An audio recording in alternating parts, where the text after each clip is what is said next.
Les vraies voix Sud Radio, le grand débat du jour. Alors je le disais, entre les polémiques et les guerres des dirigeants internationaux, est-ce que la boxe est en sursis pour les Jeux Olympiques? Certains se posent la question et pensent même que c'est la dernière fois que l'on pourrait voir une compétition de boxe à des Jeux Olympiques. Il y a des conflits ouverts entre les membres du CIO et son président Thomas Bach et la Fédération internationale de boxe qui est présidée par un Russe, et ces provocations qui semblent se multiplier, notamment au sujet, on en a parlé, des joueuses hyper androgènes. On va essayer de décrypter tout ça avec vous, Alban Benasser. Bonsoir Alban. Oui, bonsoir tout le monde. Bonsoir. Les vrais voix. J'espère que vous allez bien. Oh, on va très bien. Alors, super. Vous êtes un ancien boxeur, aujourd'hui avocat au barreau de Paris. Vous connaissez bien aussi le collectif des championnes et des champions français. Est-ce qu'on peut dire qu'aujourd'hui, la boxe est en sursis au JO, compte tenu des tensions qu'il y a entre la Fédération internationale et le Comité international olympique ? Alors non seulement elle est en sursis aujourd'hui, mais elle est en sursis même depuis 2019, puisqu'on se souvient que le tournoi de boxe à Tokyo avait été organisé par une unité de travail interne au CIO. Donc déjà en 2020, la question se posait compte tenu de la gouvernance de la Fédération internationale de boxe, donc l'AIBA, qui posait de nombreuses questions, et donc le CIO avait décidé de suspendre sa reconnaissance à l'AIBA et avait repris en main l'organisation du tournoi. Donc c'est pas la première fois. À Paris 2024, c'est également repris en main par le CIO et on se pose la question pour Los Angeles 2028. Parce qu'il faut une fédération internationale derrière la discipline pour co-organiser, j'allais dire, le tournoi, hein, on est d'accord ? Oui, en fait, ce qu'il faut bien avoir à l'esprit, c'est que les disciplines olympiques, les tournois dans les disciplines olympiques sont organisés par les fédérations internationales. Donc les fédérations sportives, et pour qu'une fédération sportive internationale puisse organiser le tournoi olympique, il lui faut la reconnaissance du CIO. Ça, c'est l'application de la charte olympique, et si vous perdez la reconnaissance, eh ben, vous devenez une fédération déchue, un peu comme l'AIBA aujourd'hui. Ouais, l'AIBA, parlez-nous-en, elle est dirigée par un Russe, un proche de Poutine. Ouais, alors l'AIBA, en fait, c'est l'ancien nom. Jusqu'en 2021, c'était l'Association internationale de boxe amateur, et puis depuis 2021, c'est l'IBA. Pour la petite histoire, elle était précédemment dirigée par quelqu'un qui s'appelle Gafour Rakimov, qui est un homme d'affaires ouzbek. Donc à partir de 2018, c'est lui qui présidait la fédération. Et il est un petit peu sulfureux parce qu'il était identifié par l'administration américaine comme étant un trafiquant d'héroïne. Donc ça, c'était rien que ça. Ça, c'était en 2018. Donc c'est ce qui avait d'ailleurs à l'époque éveillé le conflit entre le CIO et l'AIBA. Et puis ensuite en 2020, donc Oumar Khemlev, qui est l'actuel président, donc effectivement qui est russe, a été élu à la tête de l'AIBA. Et compte tenu des relations entre le CIO et la Russie, notamment les athlètes russes qui sont sous bannière neutre, etc., qui d'ailleurs des relations qui n'ont pas toujours été mauvaises, puisque Sochi 2014, les relations étaient plutôt bonnes, mais tout ça a évolué. Et le fait d'avoir une fédération internationale déchue sous présidence russe aujourd'hui fait que ça renforce effectivement le conflit avec le CIO et donc toute la polémique autour de la boxe. D'accord. Ce qui est chiant avec la boxe, parce que c'est un magnifique sport, franchement, c'est des superbes athlètes, mais on n'y croit jamais rien. Et puis il y a toujours des espèces de magouilles, que ce soit, alors un peu moins maintenant, j'ai l'impression sur le plan du jugement. Mais c'est jamais clair et simple avec la boxe. Non, c'est les athlètes qui trinquent. En fait, oui, Pascal, je te rejoins complètement, parce que d'ailleurs, c'était l'un des sujets des enquêtes qui avaient été diligentées par le CIO autour de l'AIBA dès 2018, je le répète, sur notamment les critères d'arbitrage et de jugement. Et en fait, la boxe, elle est olympique depuis 1904, donc quasiment depuis le début des Jeux modernes, donc c'est un sport ancestral. Et quasiment depuis toujours, il y a eu des controverses, des polémiques, des vols, des arbitrages contestés. Alors, 1988, on peut citer Roy Jones. On a eu 2008-2012, Alexis Vastine, tricolore, paix à son âme, le pauvre. Donc lui, il a été victime de tout ça aussi. 2016, Michael Conlan, un Irlandais. Enfin, on pourrait en citer comme ça une liste longue comme le bras. Et en fait, c'est ce qui fait un peu ce qui dessert beaucoup la boxe. C'est que c'est un très beau sport, c'est le noble art avec des belles valeurs. Mais il y a aussi toutes ces controverses aux Jeux Olympiques. Alors il y a la controverse, en tous les cas, aujourd'hui on comprend très très bien que c'est totalement instrumentalisé. Le cas de l'Algérie, Animan Khelif, on le rappelle, qui, alors je sais pas si on dit souffre, mais en tous les cas qui est déclarée femme, hyper androgène, c'est-à-dire avec beaucoup de chromosomes, mais qui est déclarée par la Fédération internationale comme une athlète féminine, et qui aujourd'hui est instrumentalisée justement par la Fédération internationale, par le camp des Russes, quoi. Ouais, parce que d'un côté, on a le CIO en fait qui nous dit, nous, on se fie au passeport, hein, tout simplement. Donc cette athlète est une femme, biologiquement et juridiquement. Donc ça, c'est ce que dit le CIO. Et puis à côté, on a la fédération des FU, donc l'IBA, qui dit non, la preuve en est, c'est qu'on l'avait disqualifié au championnat du monde en 2023. Il y avait des tests. Alors, ils parlent de tests, mais ils nous donnent pas la nature des tests. Donc ça rajoute encore à l'opacité. Ouais.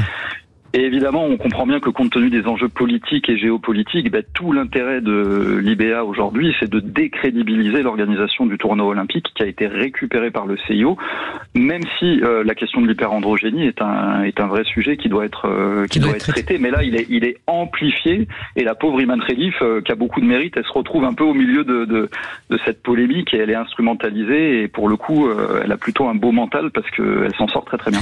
Ça pose quand même une question, maître. Parce que finalement tout ça, on touche à sa vie personnelle et à son intimité, parce que si finalement elle avait été reconnue à la naissance comme femme, en qui ça regarde de savoir si elle a un peu plus d'hormones masculines ou pas? Enfin, je sais pas. Enfin, c'est un peu dérangeant, ça aussi. Ça veut dire qu'on met tout nu des sportifs avant qu'ils fassent les jeux. Elle avait peut-être pas envie qu'on le sache. Oui, alors ce qui est très difficile à concilier dans ces affaires-là, c'est qu'on a deux intérêts qui, pour moi, sont vraiment d'égale valeur, qui sont d'un côté le droit à la non-discrimination des athlètes hyperandrogènes, et de l'autre, on en parle un petit peu moins, mais aussi le droit à des compétitions sportives équitables pour leurs concurrentes féminines. Parce que faut pas oublier quand même que le CIO lui-même, jusqu'en 2014, avait un règlement sur l'hyperandrogénie, et que le CIO lui-même admettait qu'un taux de testostérone très élevé pouvait procurer un avantage compétitif parfois même insurmontable pour les concurrentes, et ça pose vraiment question. Mais ça a déjà, alors pardonnez-moi, mais ça a déjà existé en natation avec les Allemandes de l'Est qui, eux, avaient un taux trafiqué de testostérone. Ça, c'est l'ancien, c'est quand il y avait le bloc soviétique où effectivement c'était un autre sujet. Là. Marion, et puis on ira au standard parce que Sylvain aussi, notre auditeur, veut réagir. Marion. Là, on parle, d'après ce que j'ai compris, de DST 46, c'est-à-dire que c'est quelqu'un qui est XY, donc masculine, et qui est né avec des testicules qui n'ont pas descendu. Donc, est-ce que c'est le cas ou pas pour cette athlète? Je ne vais pas dire de bêtises, je ne sais pas. Moi non plus, mais je pose la question à Alban, est-ce qu'il le sait? Elle a été identifiée comme femme. Alors, j'ai pas la réponse, et en plus, c'est couvert par le secret médical, donc je ne sais pas. En revanche, ce qu'on peut souligner, c'est tu parlais, Marion, des DSD. Effectivement, c'est les développements sexuels différents. Et c'est des personnes, encore une fois, qui n'ont pas choisi ça, c'est-à-dire qu'elles sont atteintes de développements sexuels différents, donc ça joue sur l'organisme et le taux de testostérone notamment. Mais en tout cas, on parle pas. Faut faire la nuance pour les gens qui nous écoutent. C'est pas des transsexuels, etc. On n'est pas sur cette même catégorie. C'est encore des personnes intersexuées, et c'est encore une question différente. Oui, tout à fait. Sylvain, vous êtes notre auditeur aujourd'hui. Vous vouliez réagir à ce débat? Oui. Eh bien, en fait, c'est exactement ce sur quoi la dernière intervenante a pointé le doigt qui m'intéressait. C'était de savoir, en fait, comment elle était née. Et moi, j'ai recherché un petit peu ces derniers temps. Effectivement, j'ai pas trouvé l'information, à part que c'est secret médical. Et en fait, c'est vraiment juste ce qui est important. C'est-à-dire que cette personne, elle est née XX ou elle est née XY. Et si elle est née XY avec des testicules qui sont pas descendus, avec des problèmes comme il arrive à plein de gens aujourd'hui avec les perturbateurs endocriniens, ou alors on en parle plus, que sais-je, on se débrouille pour qu'elle ait un taux de testostérone qui soit, on va dire, celui des femmes standards. Et puis après, elle peut participer à toutes les compétitions sportives qu'elle veut. Admettons, elle est XY, mais elle n'a pas eu le chance d'avoir des organes génitaux qui étaient dedans. Aujourd'hui, c'est une femme très bien pour elle. Mais ça peut pas être une femme qui ressemble, qui est plus musclée que 95% des hommes qu'on croise dans les salles de sport. Vous voyez, on a tous vu, on a tous deux yeux. On a tous vu quand même que cette personne-là, elle avait une musculature qu'aucune sportive n'a lors de ses JO actuellement. Sinon, il n'y aurait pas de débat, en fait. Peut-être même qu'il y a d'autres sportives. Voilà, ça, je sais pas, parce que quand on voit certaines disciplines, il y a la musculature. Il y a des femmes qui sont extrêmement musclées. Oui. En fait, je ne sais pas si la musculature est le bon indicateur de Marion, parce qu'en cyclisme, par exemple aux États-Unis, et même le système pileux, parce qu'il y a des femmes aussi qui sont extrêmement pileuses. C'est très compliqué, très complexe. Mais par contre, là où voilà, le taux d'œstrogène, le taux de testostérone, Et puis à partir de là, voilà. Je vais vous raconter une histoire, Sylvain. C'est qu'à une certaine époque, Marion, on est témoin aussi, à notre époque, en tant qu'athlète de haut niveau, quand il y avait des compétitions internationales, nous devions passer des tests de féminité. C'était une obligation. C'était un test ADN et on était ou pas classé femme. On avait une carte qui prouvait avec un tampon de la Fédération internationale qui nous permettait de disputer des compétitions, parce qu'à l'époque, il y avait effectivement un dopage massif de la part du bloc de l'Est, justement pour renforcer la musculature des femmes artificiellement. Donc là, c'était sur une autre échelle. Mais pour rejoindre ce que disait l'auditeur, Sylvain, pardon.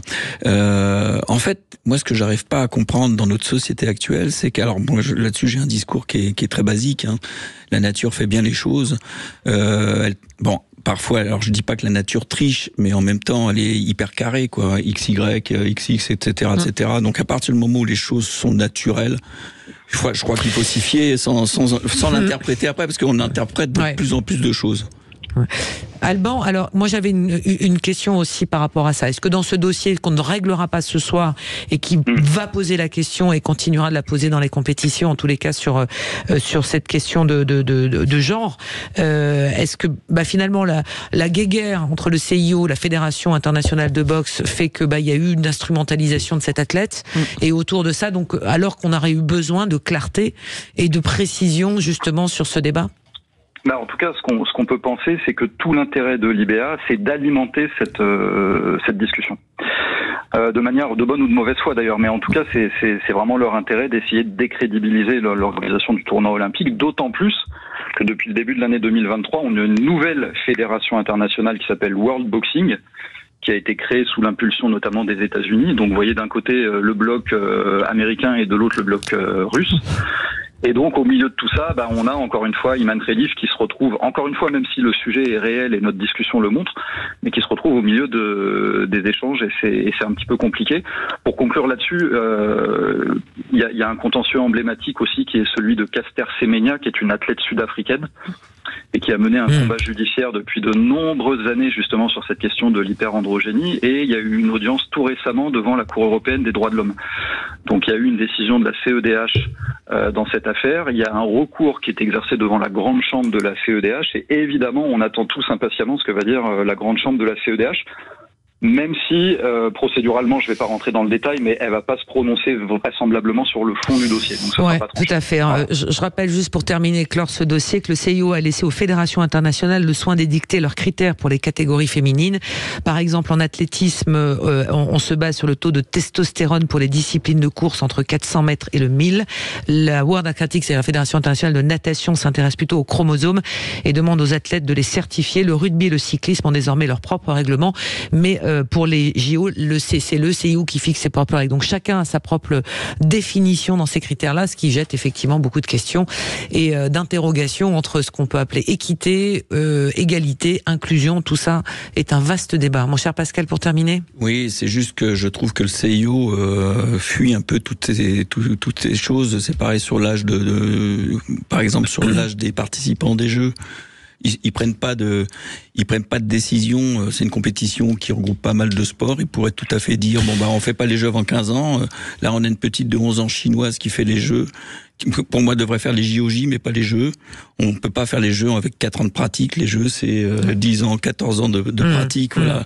On peut pas. Après, ça pourrait presque s'apparenter à du travail d'enfant. Je veux dire, si on commence à dire qu'à 8 ans on peut faire les Jeux, ça devient un peu craignos, quoi. Ouais, il y a des choses peut-être à réfléchir.